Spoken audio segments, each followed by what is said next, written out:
Hello and welcome to Tech Tips, the YouTube channel that covers the latest, the retro, the good, the bad and the Nokia brick. In today's episode we'll be asking how do you like them apples as we compare the iPhone 6s to the iPhone 7 in order to justify whether or not there was any need for an upgrade. But before we get onto that, roll titles.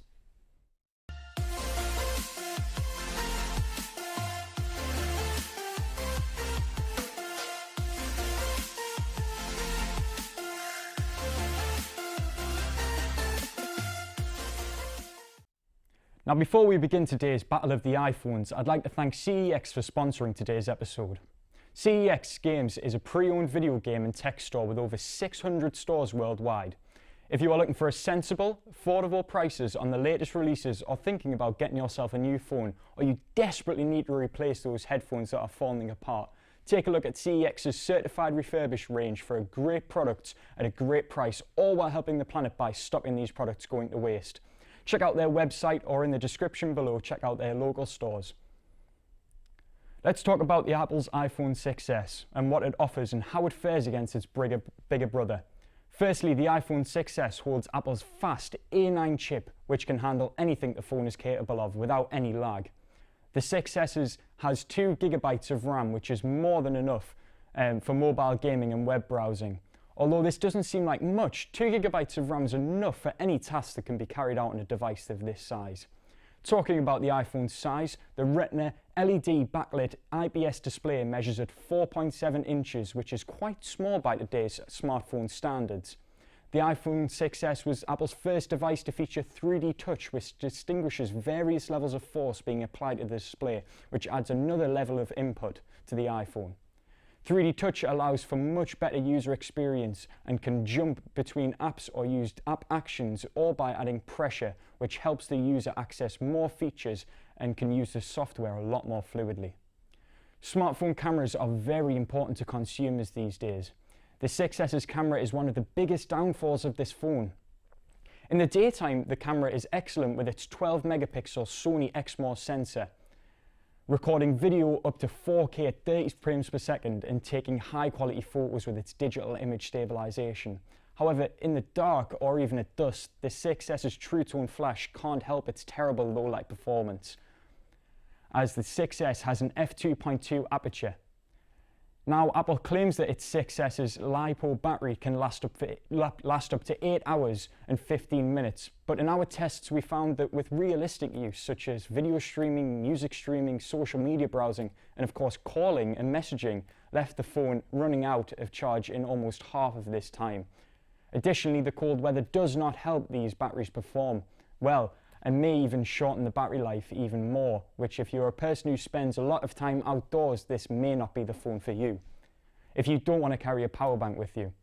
The 6s isn't waterproof, which may be a risk to those who live lifestyles that could introduce water damage.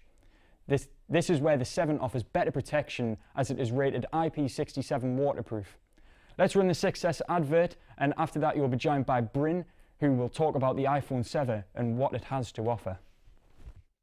This is iPhone 6s.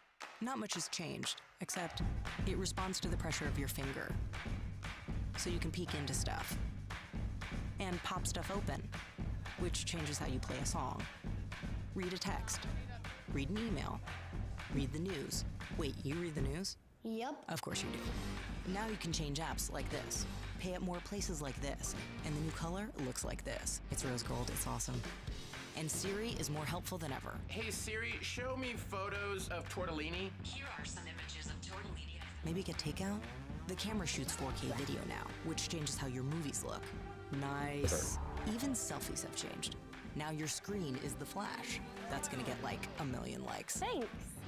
Actually, photos themselves have changed. They move now. You just touch them. So yeah, that's what's changed.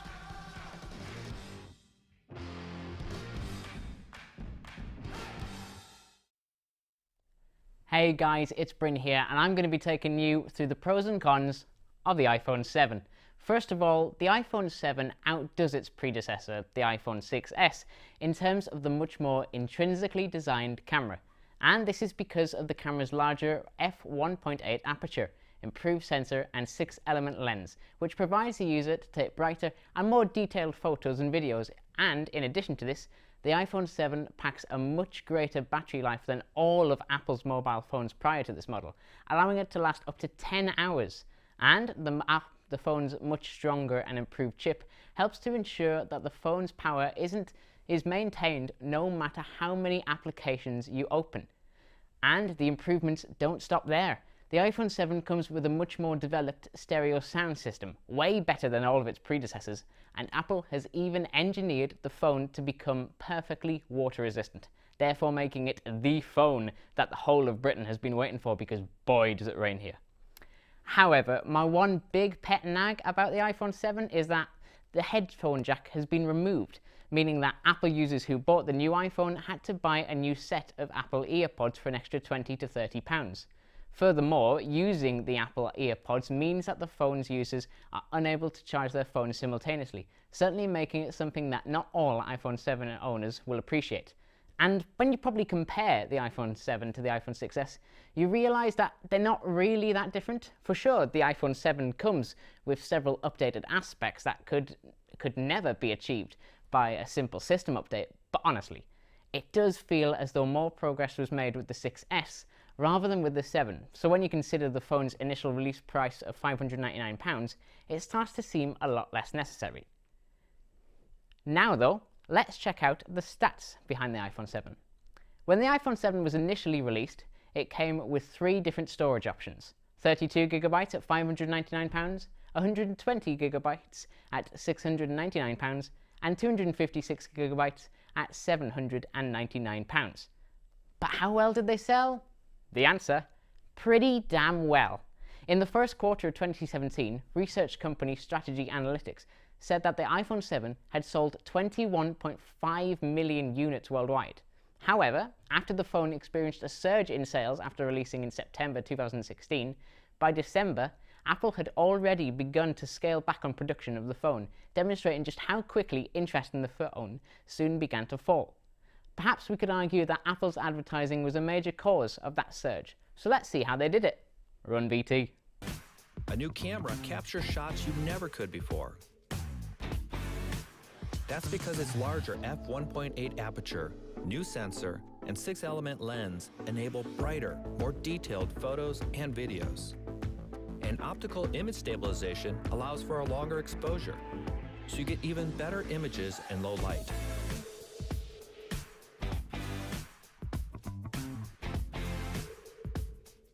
The Apple-designed image signal processor analyzes every shot to automatically deliver the very best results. And the quad LED True Tone flash illuminates brighter and farther. Now, to properly settle this debate, we thought that we ought to put it to the people. By which we mean we went out and asked our colleagues here at Loki Media what they thought about the phones, their ads, and ultimately which one is better. I don't really see the need to upgrade. I mean, the features on the 6 are fine. The only upgrade really is just the camera, and that's about it. I think the iPhone 7 is a really good investment, considering I use the camera on it quite a lot, because I'm a film student and I've used the editing software on the iPhone 7 quite often. So I thought the iPhone 7 was good. I like to focus on the camera, as I have an interest in photography and stuff like that. Whereas the iPhone 6s, I thought the software features were useful and helped with day-to-day life. It was a good quality of life. 7 was very much like, here's a phone.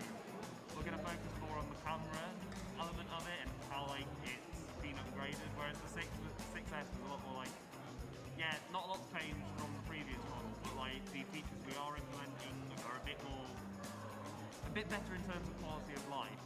I thought that it was quite nice how they did develop the iPhone 7 more than the 6, because in that advert it was very much based on the usability of the phone, and the iPhone 7 was more focused on technology around it. So which one would you choose in the end? I think I'd still stick with the 6. The iPhone 7. I would prefer the 6s. I would personally buy the 6S. Me personally, I would probably choose the iPhone 7 because I tend to go for the camera more than the actual functionality of the phone. And there you have it. Today's winner is the iPhone 6s. Now then, before you disappear and click on some crazy mashup of memes about cats and Hamilton, we'd like to announce the winning comment from last week's episode on the battle of the Xbox Series X and the PS5. And it goes to Gary Rose. Congratulations, Gary. You are the lucky winner of the CEX Games goodie bag, containing the latest iPhone, a set of headphones, and a £30 App Store voucher. Your prizes will be delivered to you in no time. And as always, guys, don't forget to subscribe to our channel and leave a comment telling us whether you thought today's verdict was the right one. I know you didn't, Mike. Till then, bye-bye.